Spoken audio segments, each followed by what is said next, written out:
Good afternoon to you, and needless to say, I'm particularly pleased to be back this week for our exclusive presentation of the 21st Football League Cup final between Liverpool and West Ham United.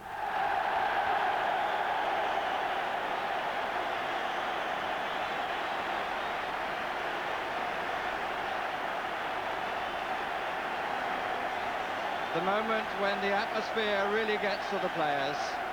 Although for all but three of them the feeling is familiar, the Wembley sound is an emotive force even to the most seasoned professional. And it is, I believe, at its best when, as today, North, which is Liverpool, meets South, which today is West Ham.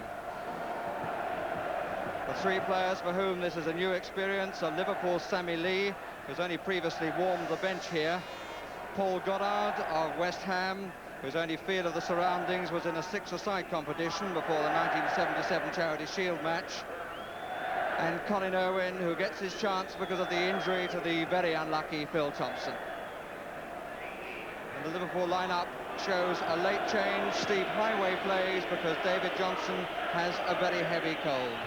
So the side shows two changes from the one which beat West Ham here in the Charity Shield. Lee and Irwin coming in for Case and Thompson.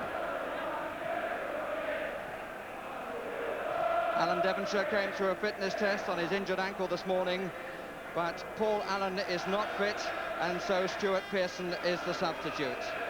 Goddard and Jimmy Neighbour are the two different names from last May's FA Cup final lineup, and with Frank Lampard were also missing from the match with Liverpool in August. Billy Bonds, for whom this is getting to be a habit, his third appearance at Wembley inside a year, and Ray Kennedy on the left, who takes over the captaincy from Phil Thompson. And the referee officiating here at Wembley for the fifth time is Clive Thomas of Porthcawl and Wales. So the Football League Cup is about to come of age, and I think the one-time ugly duckling spurned by the big-name clubs is now entitled to preen its newfound feathers, as its 21st birthday final brings together the best and most successful side of the last decade, and the one which has recently been adding to its reputation for appreciating the arts of the game. Kenny Dalglish and Steve Highway together. The pitch has had a great deal of rain on it during the course of the week. It'll be interesting to see just how slippery it is. It looks quite marvellous, and all the players were very complimentary about it when they tested it before the match. And the first test for Colin Irwin, and he's caught by David Cross. So the first free kick goes to Liverpool. And Souness unable to keep the ball in. Liverpool, who won the toss for the right to wear their normal colours, and so they are in all red. West Ham United in a basically white strip with a touch of the blue and claret. It's Paul Goddard, 17 goals this season. Marvellous partnership with David Cross, which has produced a total of 46. It's Phil Neal. And Kennedy didn't really go for it and almost fooled Alvin Martin. Here's Stewart. Jimmy Neighbour. Hansen. McDermott looking right where he finds Neal. Lampard in sharply. Ray Clements hoped he was going to get a feel of the ball then, but he wasn't given one. It's Alan Kennedy. Martin with a patch over his eye from the stitches that he's had. Oh, so that was a bit of a lively challenge by Alan Kennedy. And the referee wants words with him.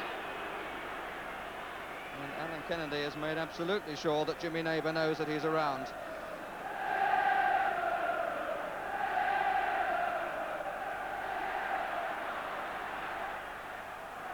Jeff Pike.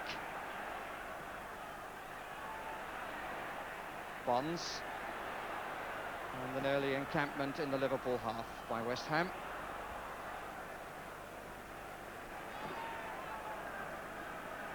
Clements taking plenty of time, making his 32nd appearance here at Wembley. Bonds watching. Not too successfully until the end. So both goalkeepers have had a feel of this Football League ball. West Ham have used it 4 times this season, playing away from home, and remained unbeaten.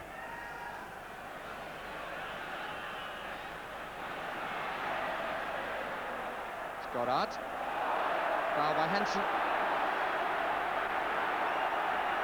Goddard going one way, or suggesting that he was, and then came the other way, and Henson caught him. Booking takes, Bonds is there. Well, in fact, an offside decision has been given. I thought for a moment the referee wasn't happy with the kick. Ray Clements, for sure, was not happy with what his defenders were doing.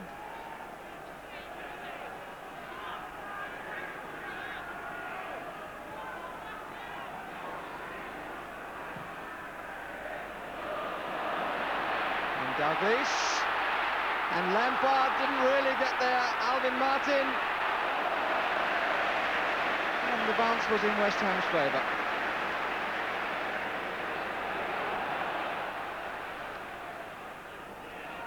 Souness certainly hasn't settled yet. Devonshire, Lampard,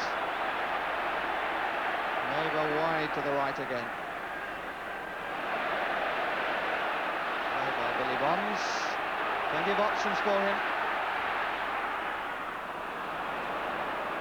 But in the end, Neighbour had come in, I think, assuming Stewart was going to make an overlap.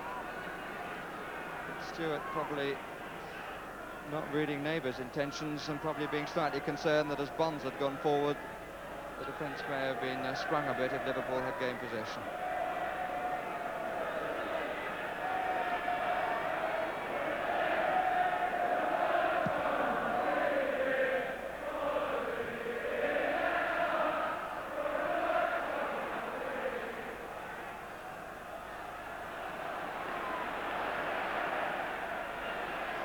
Dalglish, Souness, McDermott, and the free kick just outside the box. McDermott running across to the left. No doubt that the challenge was outside the area. Alan Devonshire who made it, and smiles from Terry McDermott. Well, he was going across that way. I'm not sure he'd have fancied himself to come back too quickly.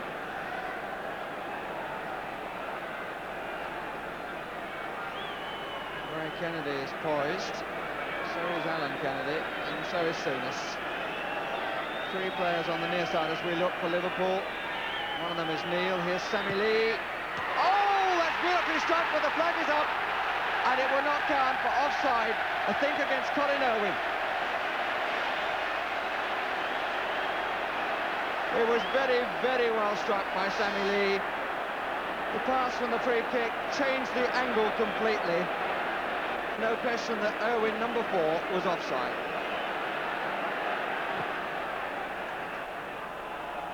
Goddard, cross, with a shirt pulling by Cross, and the kick has been given.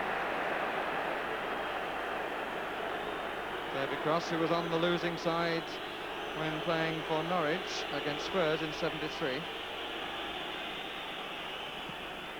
Believes in putting himself about a bit. Marks available, but invites Bonds to turn.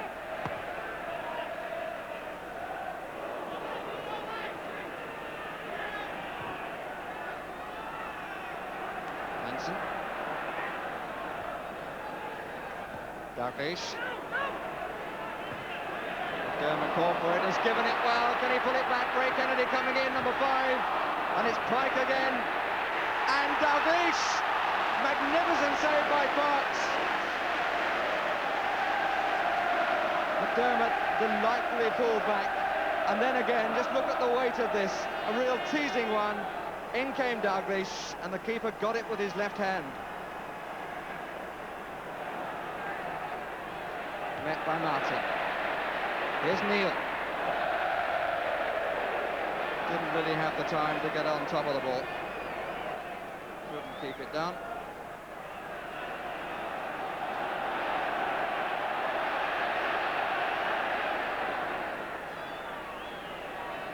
Stewart. Neighbour.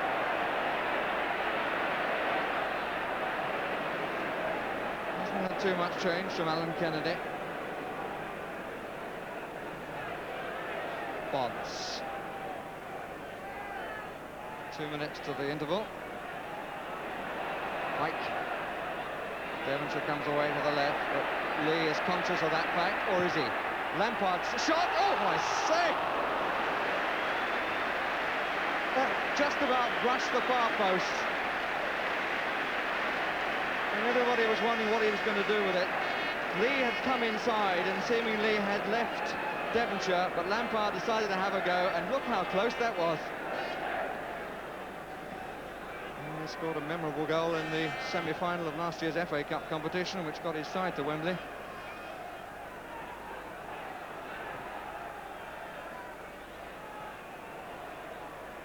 Won't run. Well, that's a ball one from Billy Bonds, but he escapes.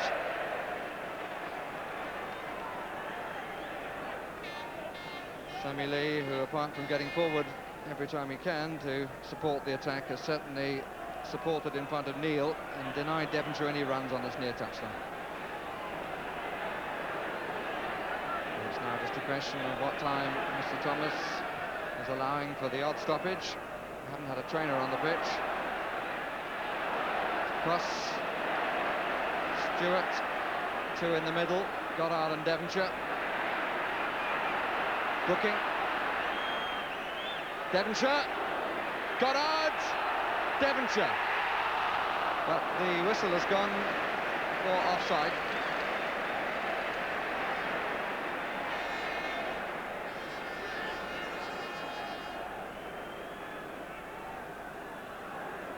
See Mr. Thomas look at his watch yet.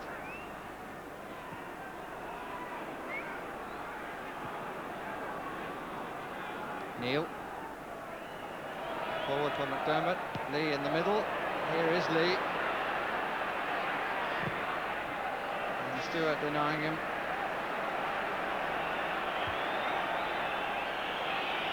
Mr. Thomas now does look at his watch. West Ham supporters encourage him to blow the whistle for half-time. And indeed he has. So the 21st Football League Cup final reaches half-time with no goals on the board. Lee actually put the ball in the net, but the goal disallowed for offside against Colin Irwin. And Bob Paisley, who's seen his team a bit in fits and starts in recent months, goes off to talk to them in the dressing room. And the nearest that West Ham came to scoring was when their veteran defender, Frank Lampard, was just a whisker away from Ray Clemence's left-hand post. So the half-time score, Liverpool 0, West Ham United 0. So Sport, Hector Munro takes his seat. Passing Bob Lord.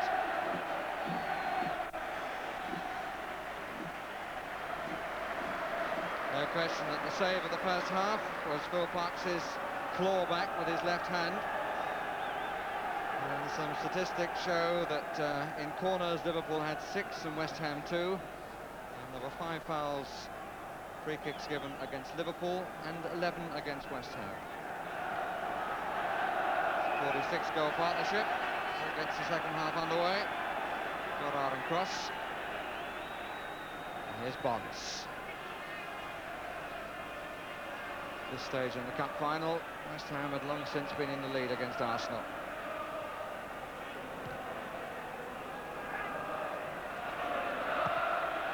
Curling back into play is Alan Hansen. Hansen being rather rooted in defence. We've seen more of Owen forward than we have of Hansen. Neighbour faced by Ray Kennedy. And out by Owen. Lampard.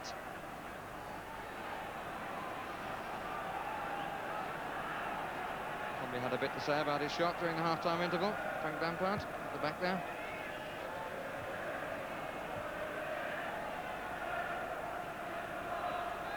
Neil.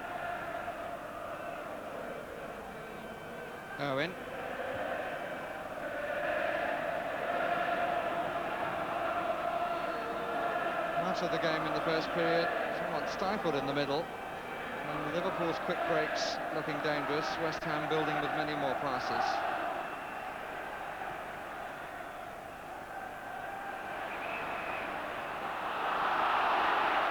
Free kick again goes to West Ham, and Liverpool were runners-up in '78 when they drew 0-0 here with Nottingham Forest and lost the replay. Here's Brooking. Stewart.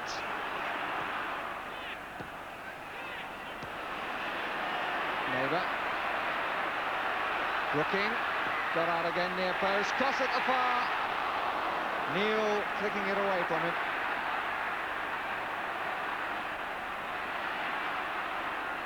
West Ham maintaining the pressure and trying to find the opening.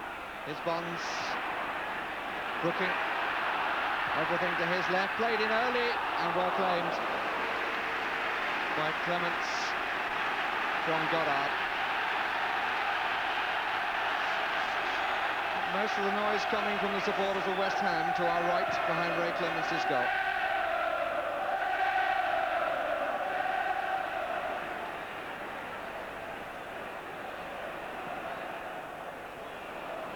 Devonshire.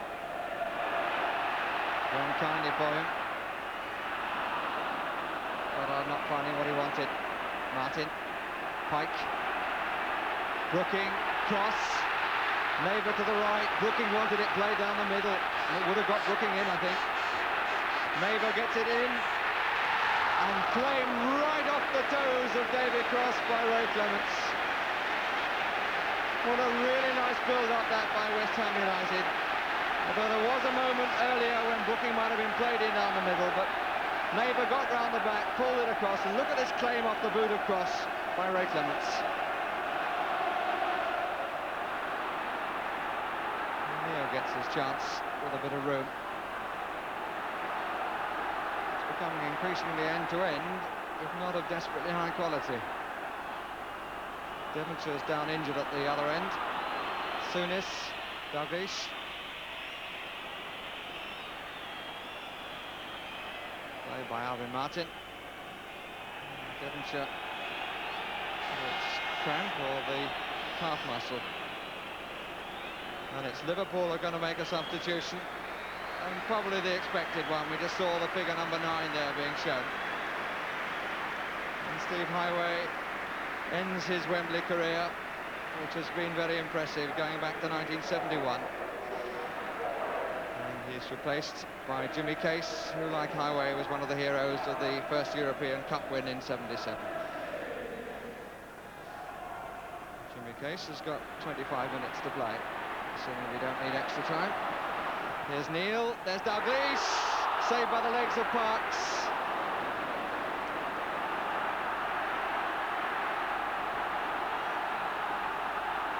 Alan Kennedy. Souness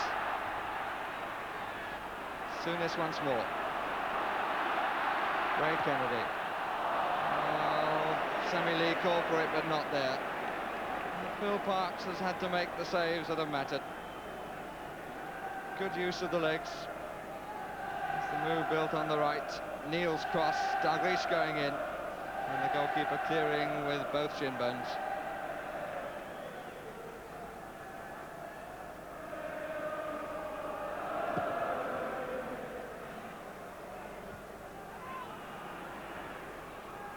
Brooking, and Goddard is onside. He's got away from Hansen, but he's got away from the goal too.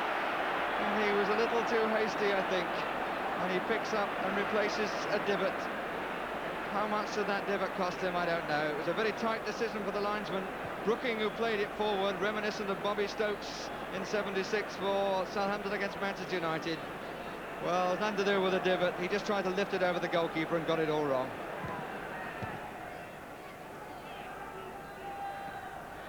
On by Lee.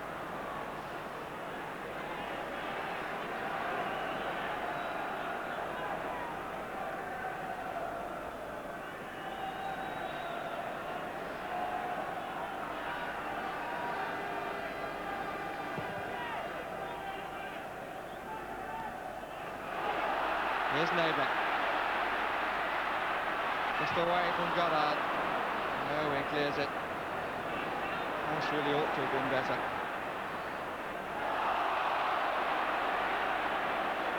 Free kick has been given against Hansen. Billy Bonds, just inside the 18-yard box. Goddard is nearer the ball. Bonds is at the back, gets the nod down, and really wasn't very far away. I think Ray Clements would have covered it anyway. Brookings free kick, and Bonds driving through to get it. Clements, I think, had that post covered.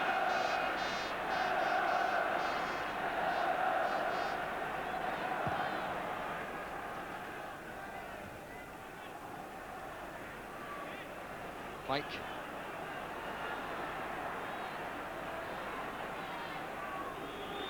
Raleigh to go on, stifling each other.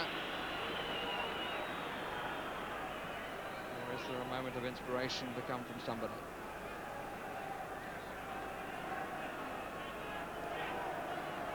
Stewart, good enough, I'm sure, for another half an hour.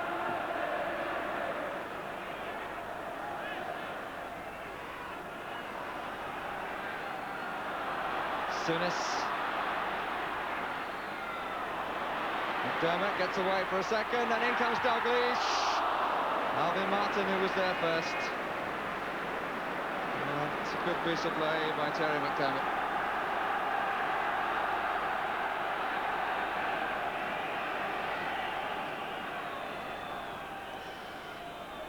Seconds when nerves can prove decisive. And the corner for Liverpool.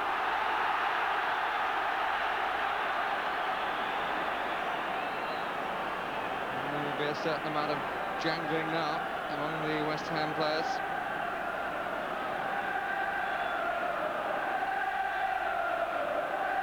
Dalglish in the 6-yard box.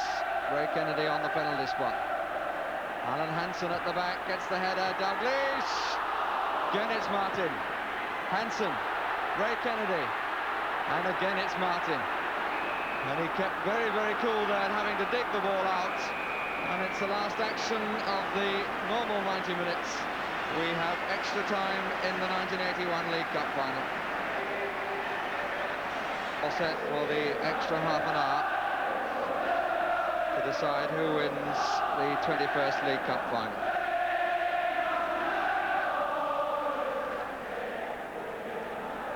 So often a stalemate in 90 minutes, a barren score sheet leads to something quite different in the extra time period.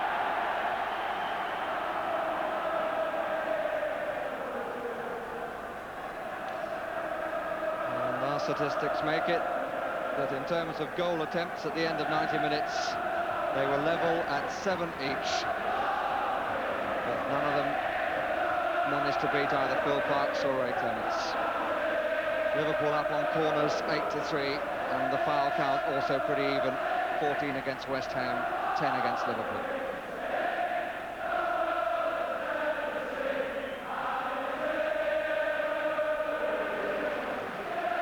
Bonds. And the Merseyside sound has found a voice at the start of this extra time. They've had it before, but theirs is the greater crescendo at the opening.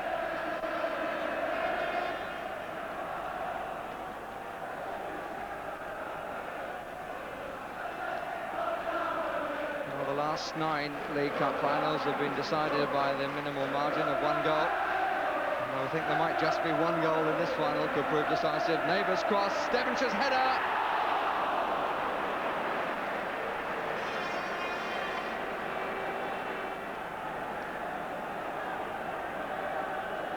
Neighbour with room to pull it back, got it roughly on the 6-yard line. Devonshire came forward, but his header was wide.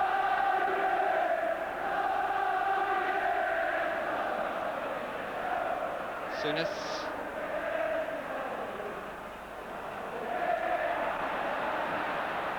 That's right for the cross by Alan Kennedy, and well taken by Case. McDermott's gone up ahead, and Case again, and off the crossbar. There were 1 or 2 appeals going on then, but the referee has given a goal kick. Still complaining, the West Ham players, but if that had gone in, it would have counted. Case going on with McDermott running ahead of him, really rattled the crossbar.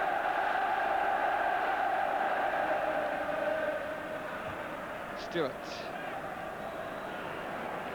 Caught by Stuart Pearson. He was warming up over there.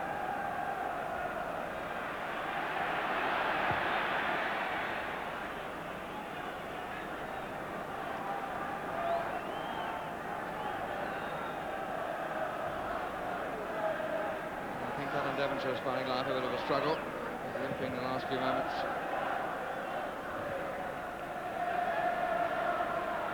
Lee.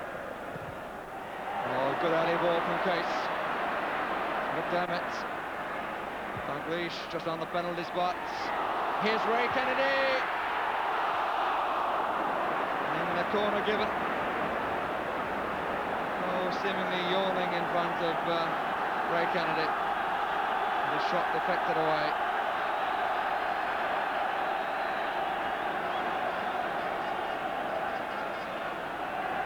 It's Case. It's a long way back. And straight to McDermott, who leaves it to Case. Pike. Goddard. Brooking. Stewart. Gives it away to Dalglish. Lee. Ray Kennedy. McDermott's come forward on the near side as we look, number 10. And here's Ray Kennedy. Souness. Case. And again a shot of some venom. That one a little higher than the previous one, clearing the crossbar. Really fine striker of the ball, just pushed it in front of him, set himself, but up and over.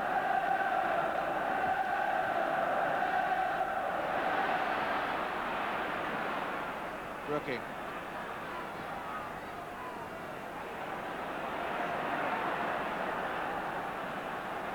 Devonshire. It reaches Lampard.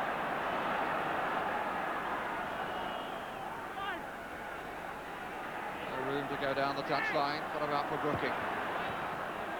Lampard flicked it on. David Cross is underneath it. Oh, that's a fine save. It wouldn't have counted anyway, though. Back up on the far side against David Cross. But even so, it was a really fine reaction from Ray Clements. Brooking, just a flick up by Frank Lampard. And over the top from Ray Clements. No doubt that Bob Paisley's side is having, or has had, the best of this first period of extra time. Bonds.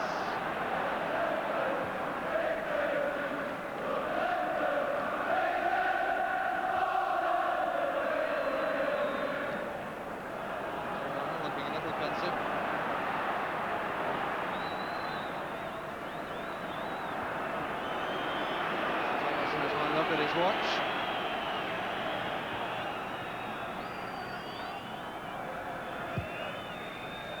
And half-time it is.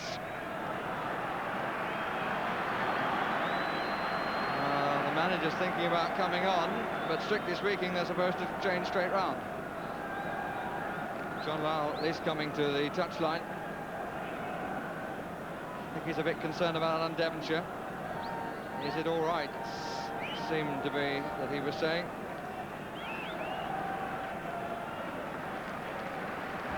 Devonshire only was past fit this morning. And he's battling through it.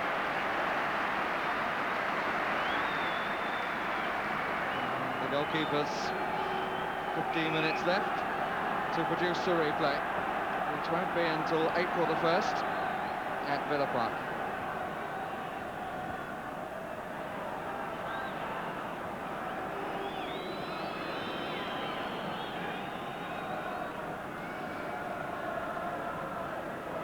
Martin.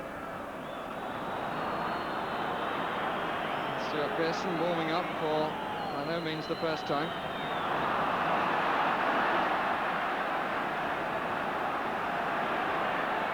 Looking on the right side, Hansen across.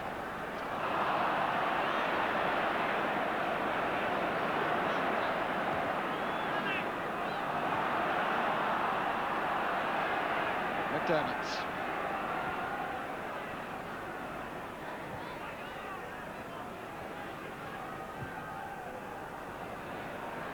McDermott into the gap.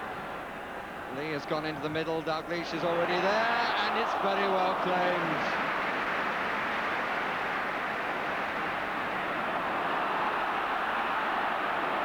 Souness, Case, looking for Dalglish. And Bill Parks has given a performance of complete authority, marked by one exceptional save in the first half.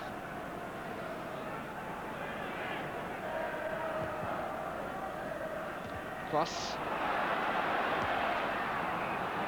Really hasn't had any snip at what would have been his 30th goal. And he's now to have a new partner up front.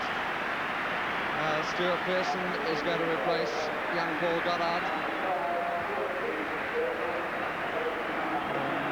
Pearson has a little under 11 minutes to play.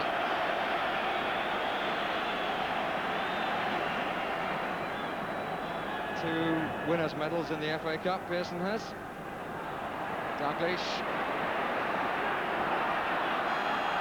Stewart. Pearson looking long for David Cross. Sadly for West Ham, it's too long for David Cross. It was the right ball, even so.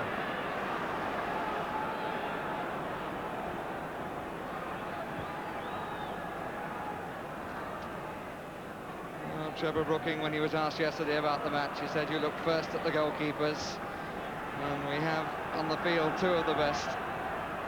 And they look as though they're going to take us to a replay.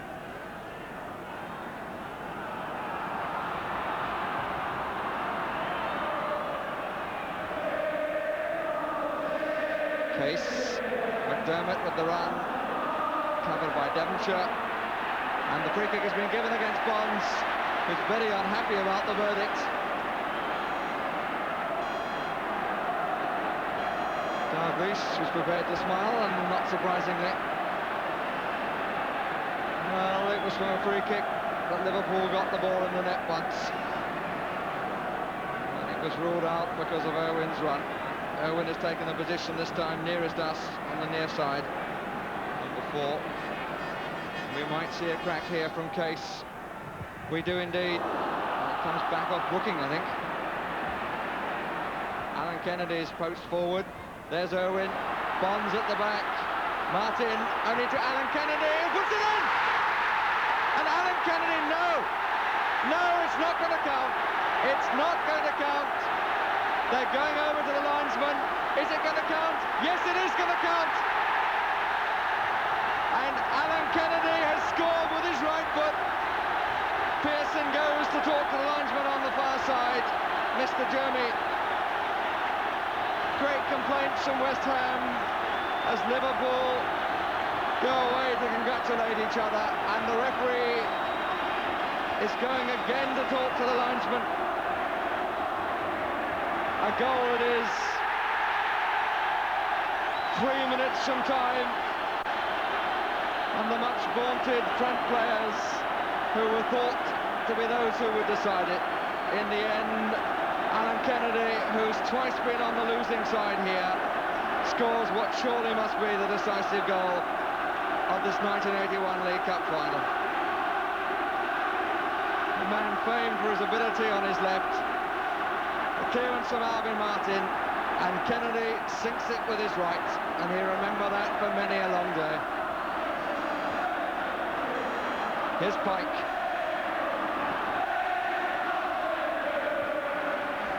West Ham will complain about it long too.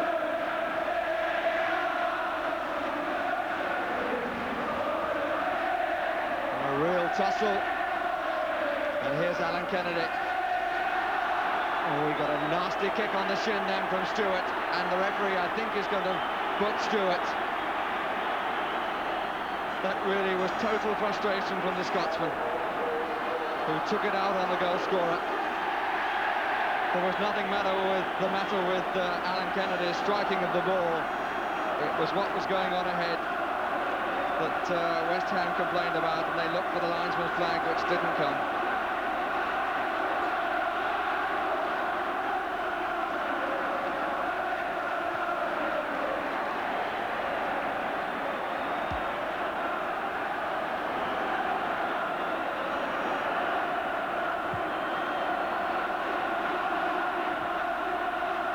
Brooking. Alan Kennedy.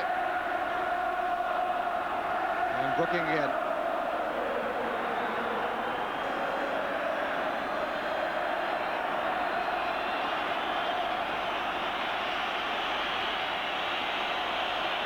Hansen. And we make it 15 seconds left on the watch. Referee will add a little more for the odd stoppage, and certainly about the complaint. Devonshire again. Plenty of West Ham players forward. One of them is Bonds, he can't get near it. Put away by Owen. Jimmy Neighbour. Oh, he's squirmed away this time. Devonshire just will not run. Free kick has been given right on the edge of the box.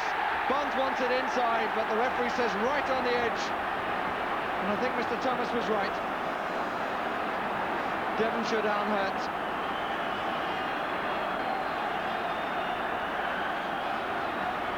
So there'll be more seconds to be added on. Neighbour, who squirmed away, came off the defender.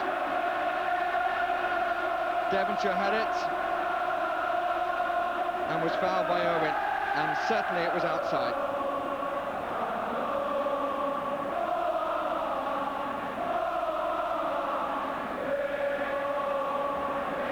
Well, is there to be a further twist in the tale? One goal by Alan Kennedy, and West Ham thought that a player was offside. Sammy Lee, I think. Ray Stewart poised. Save by Ray Clements. They all go to congratulate him. And he's kept the Football League Cup in Liverpool's hands.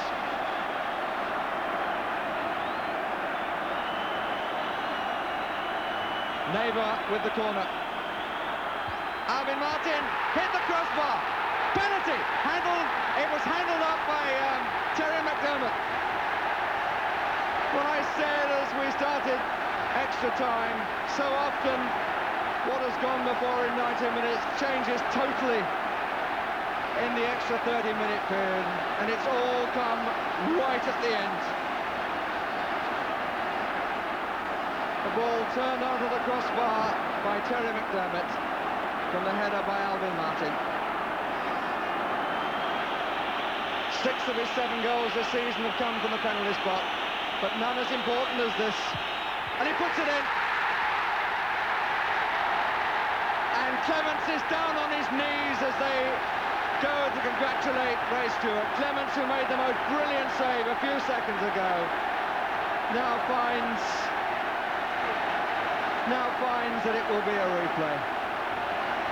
Surely there is nothing else left.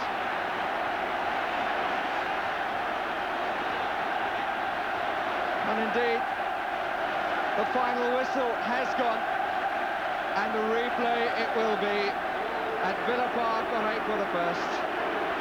West Ham saving themselves at the death, and no wonder John Lyle goes to congratulate first Ray Stewart there.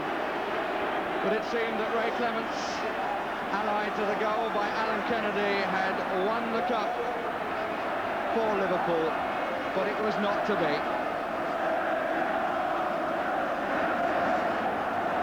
Truly dramatic end to a League Cup final which didn't quite match its pre-match billing. And Clive Thomas has had his book out, and I don't know whose name he's put in, and it would appear to be that he's taken the name of the West Ham manager, John Lyle.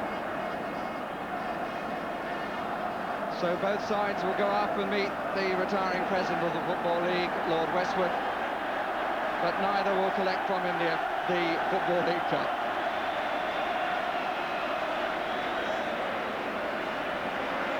By the time they try again on the 1st of April, Bob Lord will be the acting president.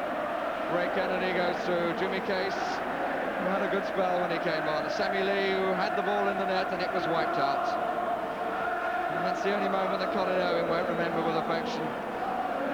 Alan Kennedy, who scored with his right foot. Steve Highway, Alan Hansen, Terry McDermott, still with the smile of the tiger. Kenny Dalglish, who battled without having a particularly memorable match. And the West Ham side, Paul Goddard, who found that Alan Hansen knew a bit too much for him here. Pike, who had a good game. Stewart, whose penalty brought the replay after Martin's header had been turned on the crossbar. And Trevor Brooking, the last to come down. And Clive Thomas proving that whatever the game, the concentration right to the end for the referee. A little sad that he had to put the West Ham manager's name in the book. That's what seemed to have happened. And the protests that West Ham made about the Liverpool goal can now be forgotten because they have to do it all again at Villa Park on April the 1st.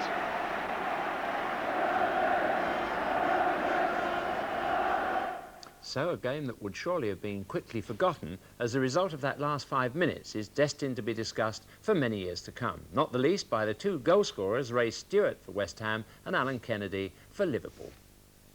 Very fortunate because at the time when I kicked the ball, I think Sammy Lee was on the floor and it was hotly disputed by the West Ham players.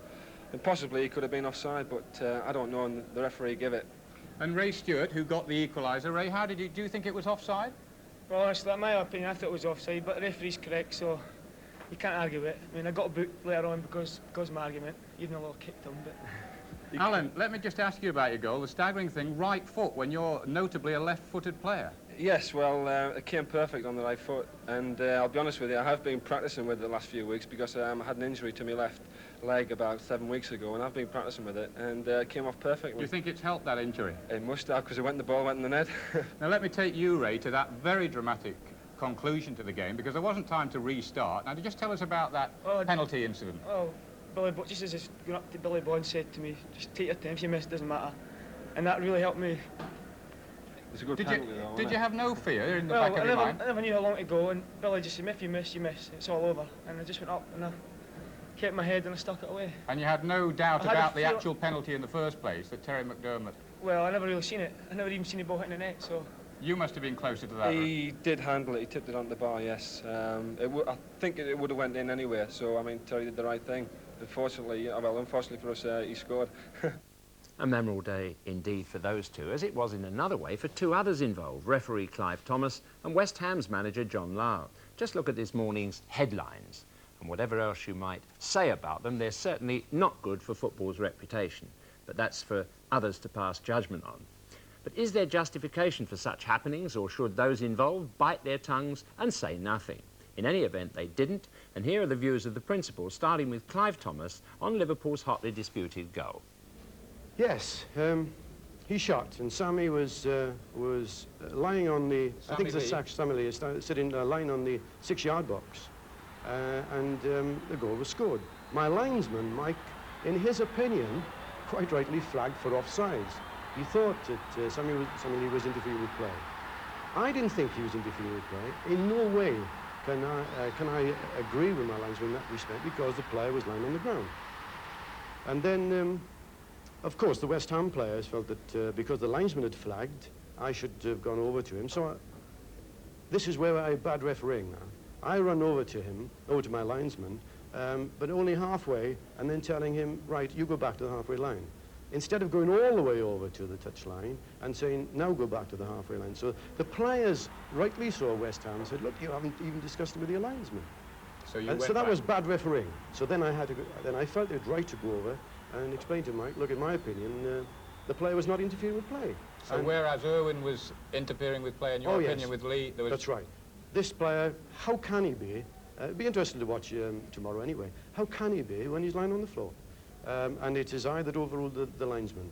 And if you look at it, that was the only black spot between the three of us. I thought that we had a great game. Now, there was clearly no problem with the penalty. It was clearly a penalty, a handball by Terry McDermott. But then came the final whistle almost immediately, and it appeared really that John Lyle, the West Ham manager, was objecting fairly strongly. Yes, unfortunate. You know, I can accept to a certain extent a manager sort of frustrated in that situation, but there's things I'm prepared to take. I'm certainly not prepared to take anyone in this country or outside the country calling me a cheat. No one's ever done it. And John Lyle actually accused you of that? Oh, well, and he'd be reported accordingly. No one calls me that, because I'm not one. And was there a fairly strong argument at that time, Clive? No, it was really Bob Paisley came over, and typical Bob Paisley said, no, he didn't mean it, Clive, let's forget it and all that. You know, that's typical of him anyway. So you booked John, and then he and will booked be two reported. players, didn't I? Number 2 and number 10, I think. And then he'll be reported to the Football League. Oh, yes, most strongly. I'm in football. I train players hard. They work hard. We try and work at the right things. The situation involved with their first goal was a situation where the ball was cleared out the box and we left one of their players in there, although he was on the ground, and we certainly felt he was interfering with play. That, you would agree, is the referee's decision ultimately, whether he's interfering or not? Inevitably, the referee has the right to make any decision he pleases, but it's football is a great game of emotion, and when players and we've worked tremendously hard at the club this year, and when things go against you like that, and the referee and the linesman make decisions, and I have to accept them, but understandably I get emotional over them. You train your players, as lots of clubs do, to clear the box quickly from those sort of situations, expecting the officials to be awake and give the right decisions, don't you? All we do is work to get people out of the box as quickly as possible. Then, beyond that, all I expect is the officials to do what they have to do.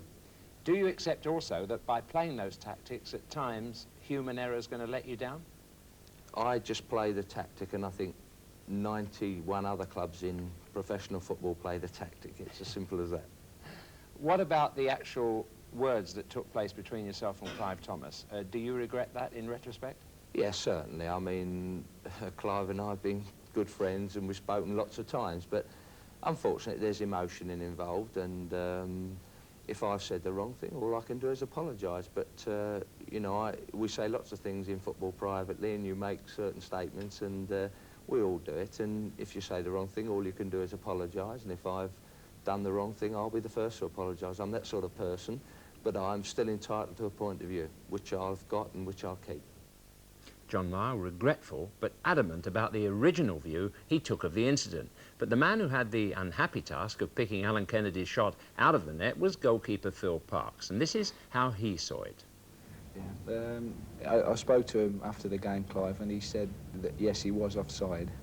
He agreed he was offside and he wasn't interfering with play, and yet he was lying on the penalty spot. So, I mean, the same old argument will come in. If he wasn't interfering with play on the penalty spot, well... Well, what to say now to do justice to those concerned? To start with, in my view, Clive Thomas is an excellent referee, and his outstanding quality is that in the most difficult area of refereeing, that's interpreting physical clashes accurately, he's superb. His manner, much less flamboyant these days, is relaxed and confident because he knows what he's doing. And how could he then suddenly make a judgment about interfering, which, unless I'm wrong, would be supported by very few of his colleagues? Well, I think his supreme confidence in his own ability and honesty, as you've heard him say, might be his Achilles heel. If the mood takes him, he'll stretch a law or the application of a law beyond its natural limits, as we've seen on more than one previous occasion. Yesterday, I believe that attitude resulted in an illogical decision, but he can still referee my team anytime he likes.